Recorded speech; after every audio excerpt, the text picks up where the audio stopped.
Kenapa kita di dunia tidak lama? Jawabannya hanya satu, sebagaimana jawaban yang telah disampaikan oleh utusan-utusan Allah. Kita di dunia ini tidak lama, tidak dibikin lama oleh Allah, karena manusia ini diciptakan oleh Allah bukan untuk dunia ini. Manusia ini diciptakan oleh Allah adalah untuk negeri akhirat yang selama-lamanya.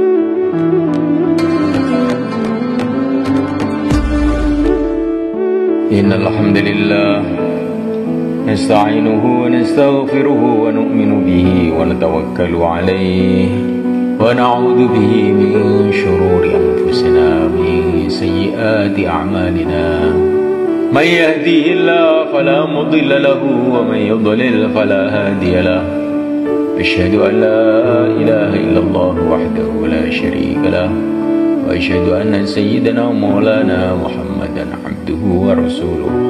اللهم صل وسلم وبارك عليه وعلى آله وأصحابه والتابعين لهم إلى يوم القيامة. أما بعد، فقد قال في كتابه الكريم: إن الذين قالوا ربنا الله ثم استقاموا تتنزل عليهم الملائكة ألا تخافوا ولا تحزنوا وأبشروا بالجنة التي كنتم توعدون نحن أولياؤكم في الحياة الدنيا وفي الآخرة ولكم فيها ما تشتهي أنفسكم ولكم فيها ما تدعون نزلا من غفور رحيم.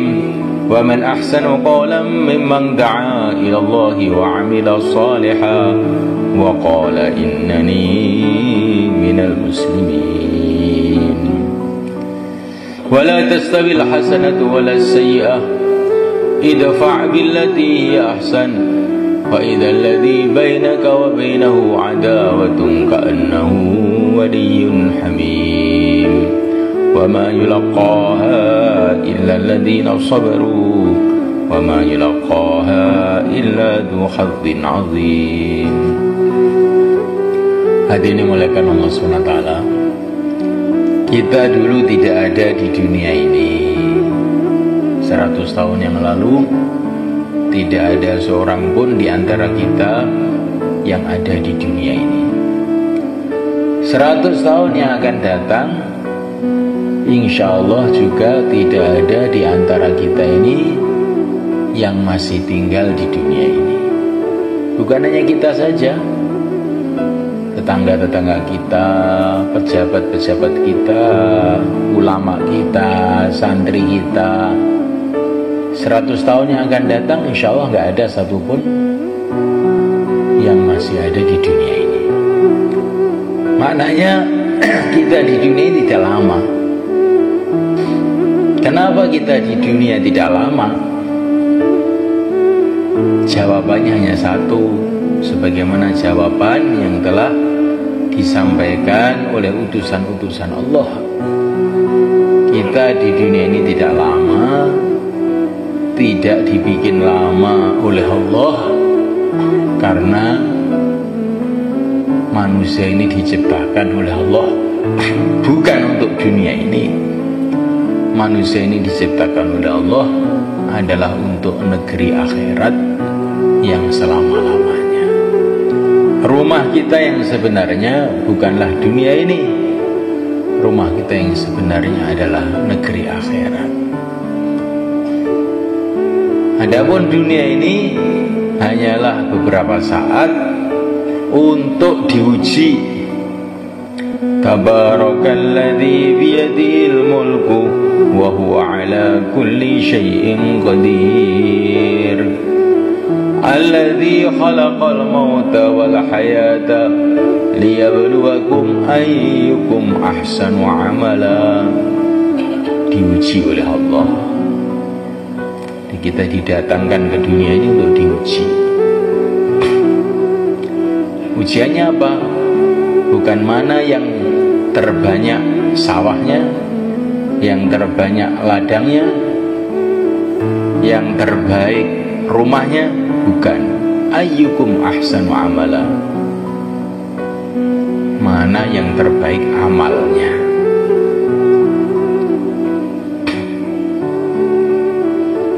Memuliakan Allah Subhanahu wa taala, maka orang yang terbaik amalnya itulah yang lulus.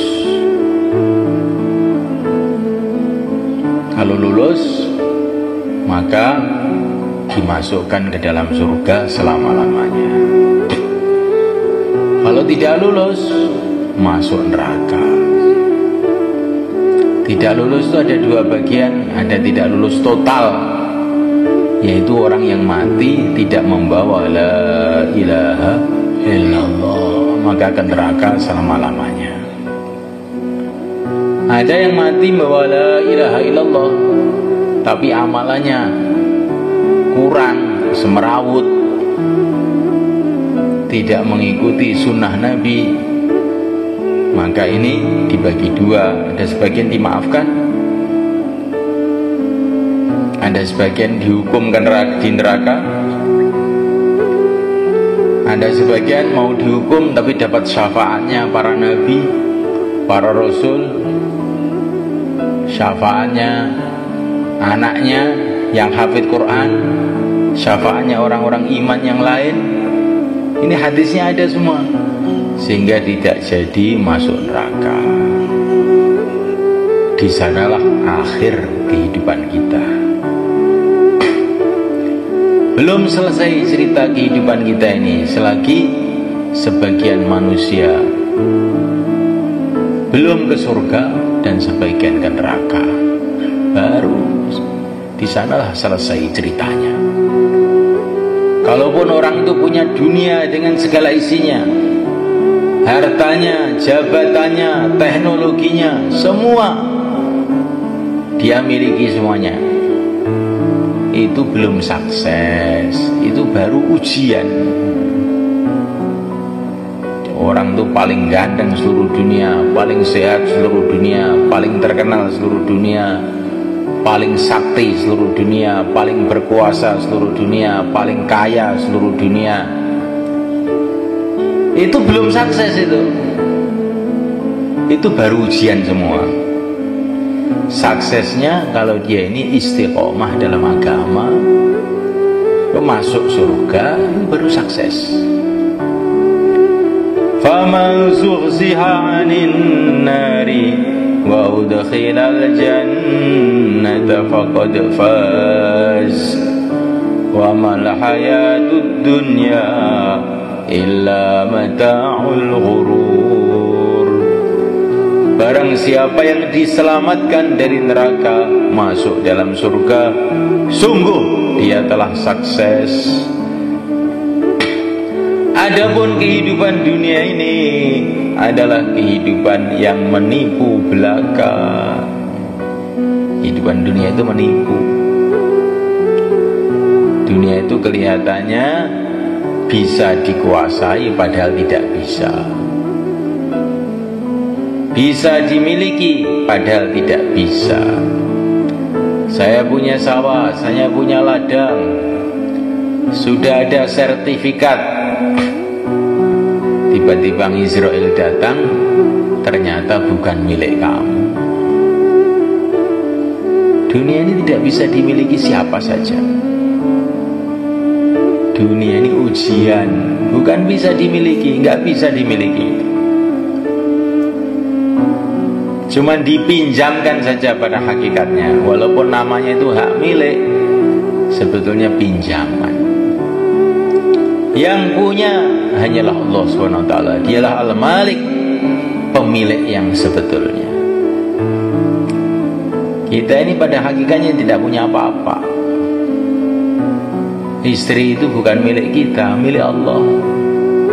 Allah ambil juga kita nggak bisa berbuat apa-apa. Bahkan diri kita pun, mulai pucuk rambut sampai pucuk kuku, semua milik Allah. Kalau Allah ambil, kita juga tidak bisa menolak apapun. Itulah fungsi daripada dunia. Maka seorang sahabat tanya kepada yang mulia Nabi Agung Muhammad SAW, ya Rasulullah, siapakah orang yang paling cerdas? Orang yang paling pandai itu siapa ya Rasulullah? Aktsaruhum lil mauti dzikra. Orang yang paling banyak ingat mati itu orang yang paling cerdas.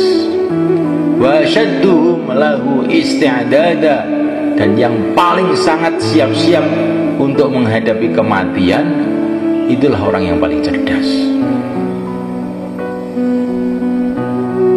Kemarin ada bayan subuh di Jakarta. Ya subuh gini nih, tiba-tiba di situ tuh di belakang itu ada orang kayak ngantuk gitu. Tahu jatuh, dibangunin, tahu tuh sudah mati. Orang Lampung itu.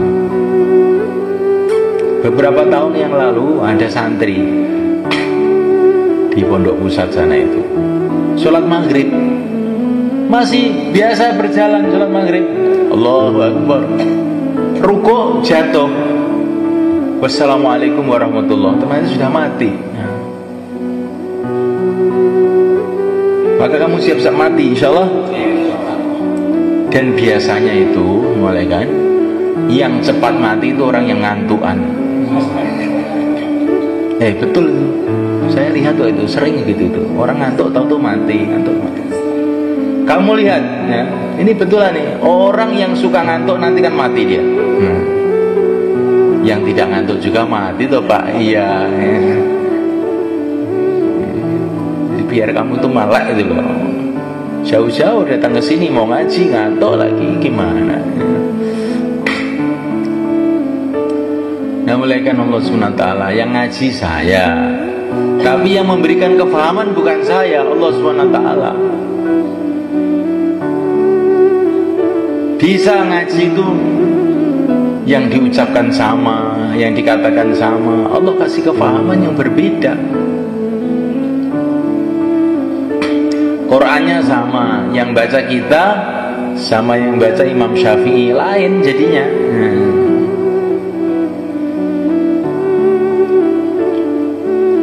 Qurannya sama, yang baca Sayyidina Umar, Taha ma anzalna alaikal qur'ana litashqa, baru baca beberapa ayat hatinya berubah langsung jadi wali. Kita sudah khatam Quran masih maksiat aja. Coba semalekan. Jadi jangan kita ini kalau ngaji pandangannya yang ngaji, yang diucapkan, bukan. Hati kita kepada Allah. Wa qur rabbi zidni ilma, ya Allah tambahilah aku ilmu. Insyaallah malaikat.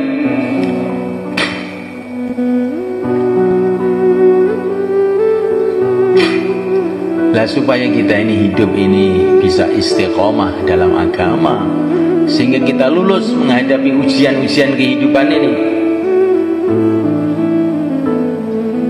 Susah itu ujian, gembira juga ujian. Sebelum kawin kita ujian, setelah kawin pun ujian lagi. Setelah kelas 1 ujian, masuk kelas 2 ujian lagi, kelas 3 ujian lagi, kelas 6 ujian lagi. Setelah lulus nanti mau jadi pegawai negeri ujian lagi. Di pegawai negeri ini pun ada ujian-ujian lagi. Ini dunia. Urusan dengan Allah juga begitu. Orang tuh ujian terus. Muda ya ujian, tua ya ujian. Ujian akhir adalah sakaratul maut.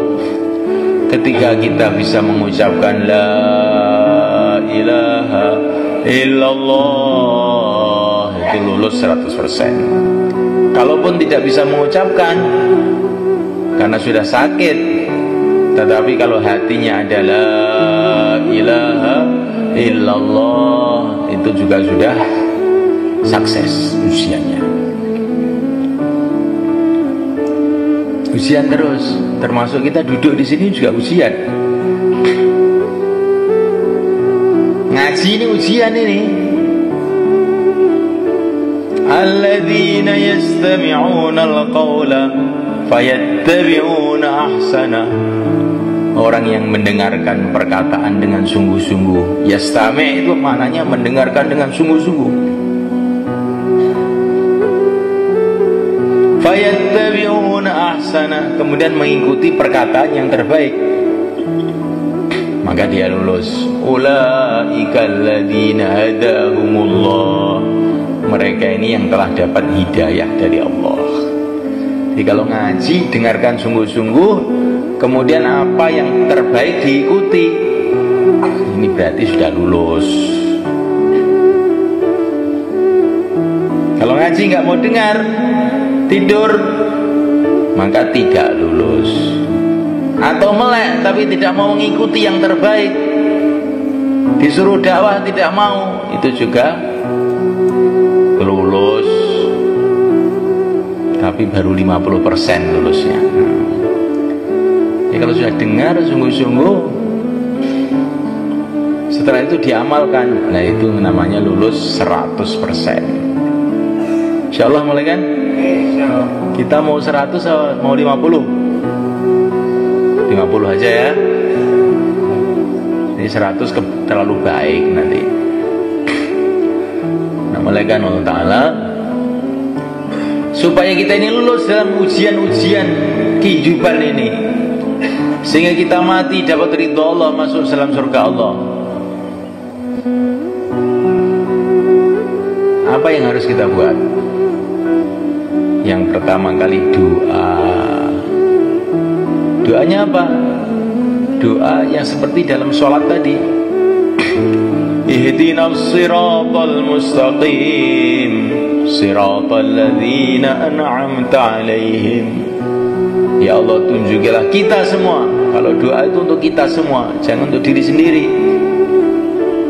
Kalau kita doa untuk orang lain, maka Allah akan gerakkan para malaikat doa buat kita, maka doanya makbul. Ihdinas siratal mustaqim, siratal ladzina an'amta alaihim. Ya Allah, bimbinglah kami semua jalan yang lurus, jalannya orang-orang yang telah Engkau beri nikmat. Maksudnya adalah para nabi dan pengikutnya. Para nabi itu orang yang telah lulus dalam ujian 100%. Nah, kita mohon kepada Allah agar kita ini dibimbing mengikuti jalan mereka. Insyaallah malaikat. Kemudian yang kedua, supaya kita ini bisa lulus, kita ini senantiasa hidup di dalam suasana perjuangan para nabi. Di rumah kita buat suasana perjuangan, karena perjuangan pertama itu dari rumah,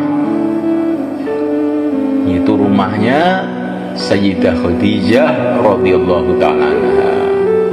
Dari rumah Sayyidah Khadijah inilah tersebar agama seluruh dunia. Maka kita buat rumah kita ini rumah perjuangan. Markas pertama perjuangan Nabi adalah sebuah rumah, rumahnya Sayyidah Khadijah radhiyallahu anha. Maka di rumah kita buat suasana perjuangan. Insyaallah malaikat. Bagaimana caranya? Sebagaimana yang ditunjukkan dalam Al-Quran, caranya hidupkan taklim di rumah kita.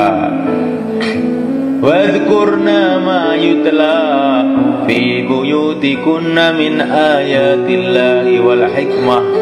Istri Nabi diperintahkan membaca Quran dan hadis-hadis Nabi. Maka itu ada kitab namanya Fadilah Amal. Baca di rumah kita setengah jam paling sedikit, di masjid kita setengah jam. Kemudian diteruskan mudzakarah sifat-sifat sahabat, kehidupan sahabat. Insyaallah malaikat. Maka dari sinilah nanti mulai timbul fikir agama, suasana agama di rumah kita. Masuk rumah ucapkan salam, terus siwak, wudu, sholat 2 rakaat, baru kegiatan-kegiatan yang lain. Kalau mau keluar rumah, wudu dulu, sholat 2 rakaat, baru keluar. Malam hari dihidupkan tahajud di rumah kita. Suasana sunnah dihidupkan. Setiap sunnah mengandung hidayah. Wa in tuti'uhu tahtadu. Kalau kamu ikut Nabi dapat hidayah. Makan cara sunnah, minum cara sunnah, tidur cara sunnah. Termasuk tidur cara sunnah, waktu bayan tidur ini sunnah ya. Ini tapi bukan sunnah Nabi, sunnahnya karkun. Ya sunnah karkun. Sunnah karkun itu bahaya itu. Kalau bayan subuh tidur itu sunnah karkun namanya. Kalau sunnah Nabi tidur melek, ngerti sebetulnya. Kenapa kamu ikut sunnah karkun gak sunnah Nabi? Hadirin dimulakan Allah SWT.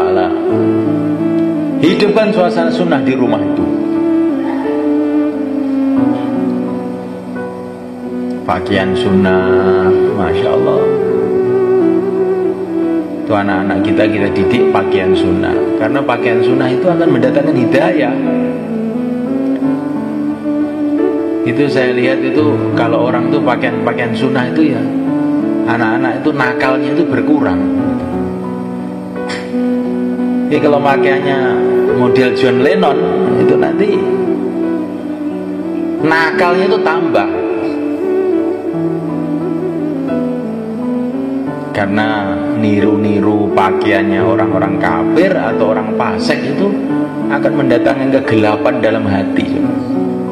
Tambah akal nanti. Insyaallah kan?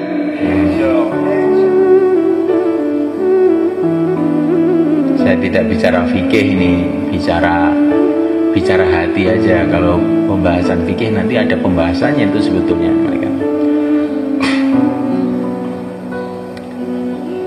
Terus buat suasana perjuangan di masjid kita. Hari-hari kita duduk di masjid musyawarah, fikir. Kata Syekh Abdul Wahab, Amir Bangladesh itu, duduknya orang iman di masjid mikirkan agama akan jadi asbab perubahan hidayah seluruh dunia. Insyaallah malaikat. Itu agama tersebar seluruh dunia itu asal mulanya ada orang-orang yang duduk di Masjid Nabawi sana mikir agama. Setelah mikir agama bergerak untuk agama. Akhirnya agama tersebar kemana-mana. Pikir bagaimana tetangga-tetangga kita yang belum ke masjid kita datang.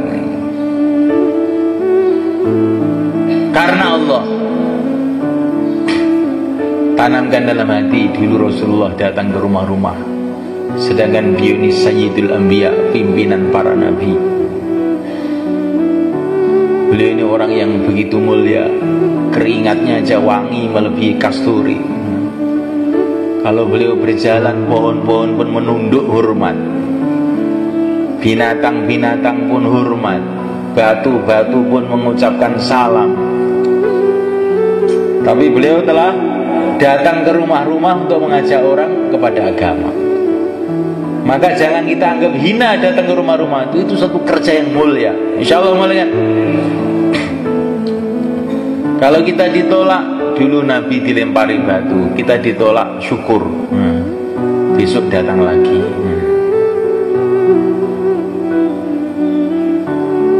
Kamu itu kok datang terus ke sini? Saya itu sudah bosan melihat kamu. Ya Bapak bosan tidak apa-apa. Tapi kata para ulama, saya datang begini saya dapat pahala.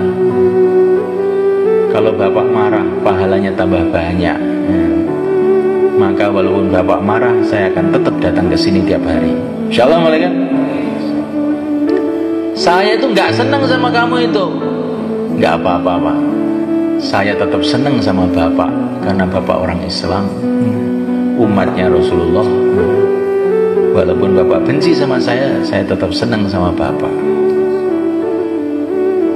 Bisa begitu? Nah. Itu kalau kamu praktekkan sama istri kamu yang marah-marah itu nggak jadi marah. Tapi kalau kamu itu suka marah sama orang, nanti istrinya lama-lama minta cerai nanti.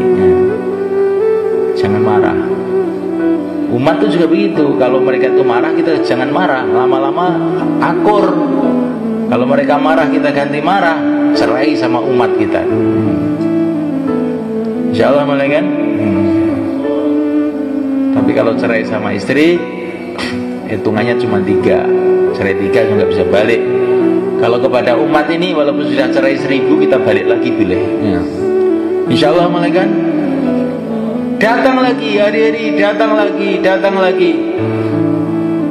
Maka akan datang satu masa, insya Allah Allah akan kasih perubahan kepada yang kita datangi, atau kadang-kadang orang lain yang Allah datangkan. Fa in tatawallaw yastabdil qauman ghairakum.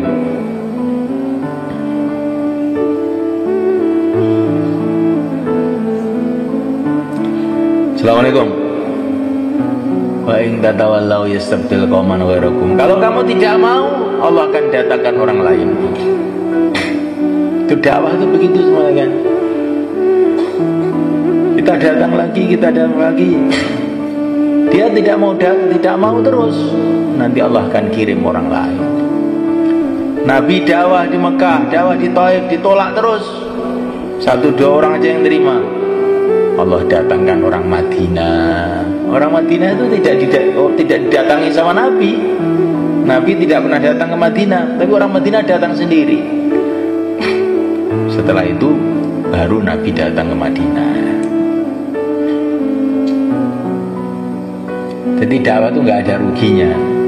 Kalau diterima, ya untung kita dapat pahala. Kalau ditolak, kita ya untung dapat pahala. Dan Allah akan ganti orang lain yang mau, asalkan ikhlas. Insyaallah kan? Kalau tidak ikhlas, kalau diterima senang, kalau tidak terima terus kemudian sedih, tandanya tidak ikhlas.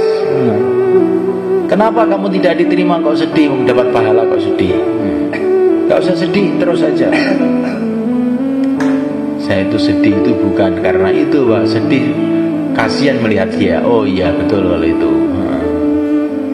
Tapi kalau dilihat dari segi kita dapat pahala, gak usah sedih sebetulnya. Walaupun kita bayan, semua tidur, gak usah sedih. Siram aja air kopi 1 ceret gitu, gak usah sedih. Insya Allah mulai kan. Dapat pahala kok sedih. Insya Allah mulai kan. Maka buat suasana di masjid kita, kemudian kita keluar buat suasana agama itu kepada seluruh umat. Itulah namanya khurud fisabilillah.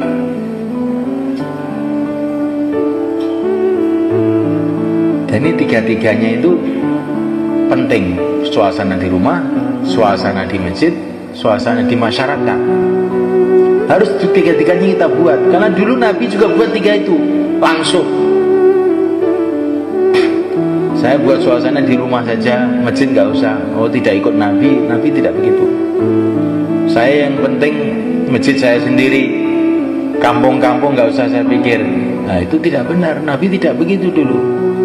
Rumah iya, masjid sendiri iya, masyarakat umum iya. Nah kalau kita ini sholat harus ikut Nabi, kita dakwah juga harus ikut Nabi. Bagaimana kita dakwah seluruh alam. Dakwah itu dengan seluruh alam itu jadi mudah, bukan jadi sulit.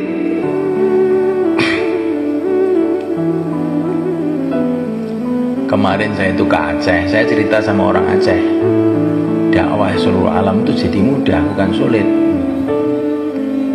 Contohnya saya bilang, saya itu mau ke Aceh kemarin. Sampai di Surabaya sana sudah ada orang menjemput polisi. Tahu-tahu dikasih makan di masjid itu. Lah kamu kok tahu? Saya sini loh, saya ini polisi, tahu aja Pak Kiai. Oh gitu. Nah kamu kok bisa kenal dakwah itu dari mana? Dulu saya polisi di Aceh. Di sana saya keluar 3 hari, akhirnya saya di Surabaya, terus jadi kenal dakwah. Coba semalaikan. Jadi belum sampai ke Aceh sudah dapat barokahnya Aceh. Saya bilang gitu sama orang Aceh. Ada orang tuh didatangi jamaah tuh nggak mau. Tahu-tahu anaknya disekolahkan di Australia. Di Australia ditangkap sama orang dakwah di sana. Keluar 40 hari, pulang langsung hidup masjidnya. Nah, di tempatnya Ponorogo, itu orang Ponorogo itu, ternyata kuncinya di Australia. Nah, itu belum aneh lagi. Saya ketemu orang namanya Aiman Mirdad, orang Mekah. Dia cerita sama saya itu orang Mekah, nggak pernah ke masjid, itu nggak pernah. Saya itu sudah tua, belum pernah haji juga. Tapi saya dikirim ke Amerika untuk belajar minyak di sana, belajar teknologi minyak di Amerika. Sampai di Amerika ditangkap orang dakwah, keluar 3 hari, akhirnya keluar 4 bulan di Amerika. Pulang ke Mekah ya terus di masjid aja tiap hari. Sering kesini dia itu, Aiman Mirdad itu, orang Mekah tapi kuncinya di Amerika. Coba sama mereka. Jadi dakwah seluruh alam itu jadi mudah, bukan jadi sulit. Ada orang Kediri, di Kediri itu juga beling, nakal itu. Tahu-tahu kerja di Hong Kong. Sampai di Hong Kong ditangkap sama orang dakwah di sana, pulang jadi orang soleh. Maka dakwah itu harus seluruh alam. Kalau kita tidak dakwah seluruh alam, yang terjadi sebaliknya. Di Mekah itu asalnya itu orang-orang baik semua, keturunan Nabi Ibrahim semua orang baik. Akhirnya ada orang Mekah namanya Amr bin Luhai. Dia dagang ke Syam sebelum Nabi ini kan. Orang Syam itu penyembah berhala. Akhirnya Amr bin Luhai ini mikir, ini kalau saya beli berhala satu dibawa ke Mekah bagus ya. Nah, hanya dia beli berhala dari Syam, ditaruh di Mekah, dan dia ini seorang tokoh kaya di Mekah. Akhirnya ngajak teman-temannya, ini kalau di Syam orang menyembah begini. Nah, terus mereka dapat berkah gitu. Akhirnya orang-orang Mekah pada nyembah berhala gara-gara orang yang pergi ke luar negeri ini. Tapi kalau ada dakwah, gara-gara orang pergi ke luar negeri, nanti pulang jadi fikir agama. Insyaallah malaikat. Maka dakwah seluruh alam. Kalau dakwah yang dipikirkan kamu sendiri, lama-lama putus asa. Coba kalau Nabi dulu dakwah di Mekah aja, sepotnya mati hidup di Mekah, ya nggak jalan. Beliau hijrah ke Madinah. Nabi Ibrahim dakwah di Babilonia tapi nggak jalan, hijrah ke Syam, akhirnya berkembang di sana. Maka semulaikan Allah Ta'ala. Begitu juga orang-orang akhir. Sunan Ampel itu rumahnya Kamboja sana. Terus dakwah di Jawa, akhirnya tersebar agama seluruh Jawa sekitarnya. Orang zaman sekarang. Tambah lagi, saya Muhammad Ilyas, kalau beliau mikirkan India saja, wah India ini orangnya keras-keras, semulaikan susah. Dan beliau kirim jamaah kemana-mana, akhirnya sampai ke Temboro. Pikir tempat lain. Dakwah itu seperti dagang. Hal adullukum ala tijaratin tunjikum min adzabin alim. Dagang itu jangan bertempat saja satu tempat. Dagang itu di mana kita bisa jual dagangan kita jual. Lakunya Jakarta, lakunya di Amerika, kita jual ke Amerika. Insyaallah malaikat. Maka dakwah itu harus bergerak. Dengan dakwah maka hiduplah agama. Maka orang Madinah ketika menyambut Nabi, mereka bernyanyi, wajib syukru alaina ma da'a lillahi da'. Wajib kita syukur selagi masih ada orang dakwah. bukan selagi masih panen, selagi masih ada orang dakwah. Karena kalau dakwah ada, hidup agama, nanti sawahnya pun barokah, rizkinya barokah. Wajib kita syukur selagi masih ada orang dakwah. Itu laki-laki, perempuan, anak-anak, nyanyinya sama. Wajib syukru alaina mada'a lillahi da. Wajib kita syukur selagi masih ada orang dakwah. Maka akhirnya bagaimana? Akhirnya Madinah yang tadinya amburadul jadi Madinah Al-Munawwarah. Maka kalau kampung kita itu semangatnya seperti orang Madinah, laki-laki, wanita, anak-anaknya, wajib kita syukur selagi masih ada orang dakwah. Nanti jadi Temboro Al-Munawwarah, jadi Ngawi Al-Munawwarah. Tapi orang Madinah itu kok bisa mufakat seperti itu, bagaimana? Kita tunggu begitu? Enggak. Itu asalnya ada orang-orang bergerak dipimpin oleh Mus'ab bin Umar, bergerak ke rumah-rumah, diceritain pentingnya agama, pentingnya dakwah.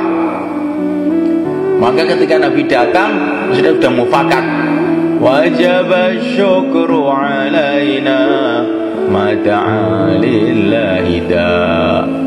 Maka kita gerak di rumah-rumah, semua orang kita kasih tahu Nabi dulu siang malam dakwah. Akhirnya datang macam-macam pertolongan Allah. Kita siang malam dakwah, maka akan datang pertolongan Allah.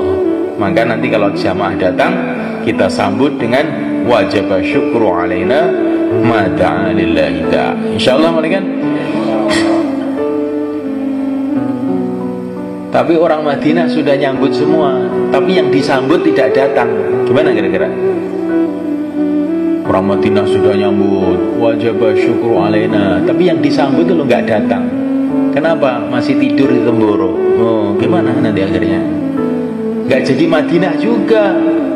Adanya orang Ansor itu harus ada orang Muhajirin dulu. Setiap ada orang Muhajirin sudah sunnatullah, Allah bangkitkan orang-orang Ansor. Setelah Nabi bergerak, baru muncul itu Sayyidina Abu Bakar, Sayyidina Umar, Sayyidina Utsman, Sayyidina Ali. Sebelum baginda Nabi bergerak, mereka tuh nggak muncul. Setelah sumur digali, baru keluar air.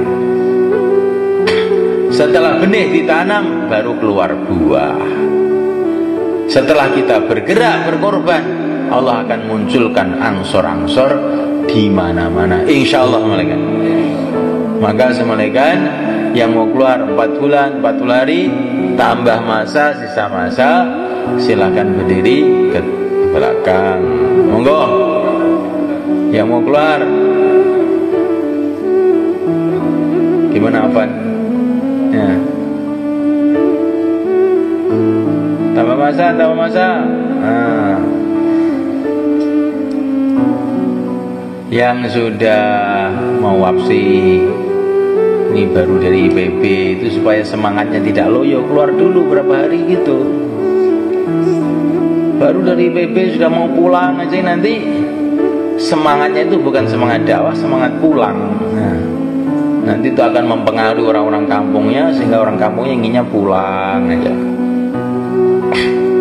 Keluar dulu, kalau sudah timbul semangat dakwah, baru dimusyawarahkan untuk pulang. Pulang itu dengan rasa berat, tandanya lulus itu. Nah, tandanya lulus itu pulang itu berat itu.